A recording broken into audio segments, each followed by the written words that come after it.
조국혁신당 국회의원 박은정입니다. 2021년 11월 국민의힘 대선 경선 이후 명태균을 만난 적이 없다. 미공표 여론조사를 윤석열 후보에게 보고한 적 없다며 관계를 적극 부인한 대통령실과 명태균의 그간 해명이 국민을 기만하고 국기를 문란한 과거를 덮기 위한 거짓일 수 있다는 결정적 증언이 나왔습니다. 대선 당일 캠프 핵심 참모진들에게 명태균 보고서가 공유됐고 이를 통해서 전략회의도 했다. 윤석열 캠프에서 정책총괄지원실장을 지낸 신용환 씨의 증언입니다. 신용환 전 실장이 새롭게 공표한 미공표 여론조사는 지난 대선 국민의힘 회계 자료에는 그 내역이 없습니다. 이를 통해 명태균의 미공표 여론조사 비용은 공식 회계상 기록되지 않은 윤석열, 김건희 개인 채무였고 이를 김영선 공천으로 갚았다는 주장이 더 설득력을 얻게 되었습니다. 공천 헌금 대가성 여론조사 결과가 사실이라면 이는 뇌물죄 적용이 가능한 범죄 행위입니다.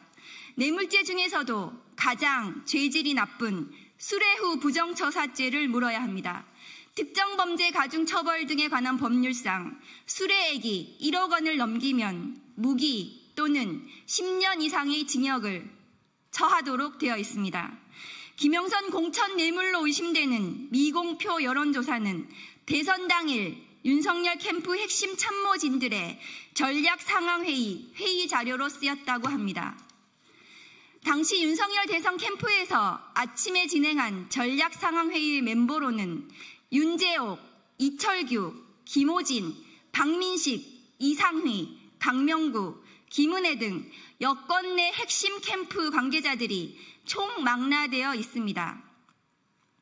당시 당무와 선거를 총괄하는 국민의힘 사무총장은 한기호 의원이었습니다.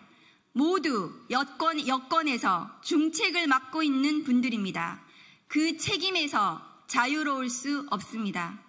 명태균을 대선 경선 이후 만난 적이 없다는 윤 대통령의 해명과 달리 명태균 박사발 국정 개입 의혹들로 지난 대선이 무효화될 수도 있는 도둑맞은 대선의 증거들이 쏟아지고 있습니다.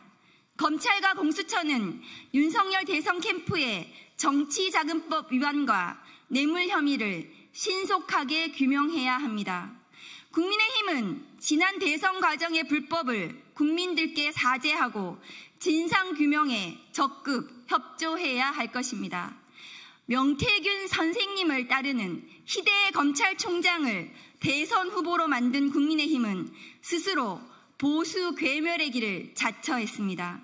윤석열 대통령이 가는 곳은 검찰이든 보수든 그 문을 닫아야 할 것입니다.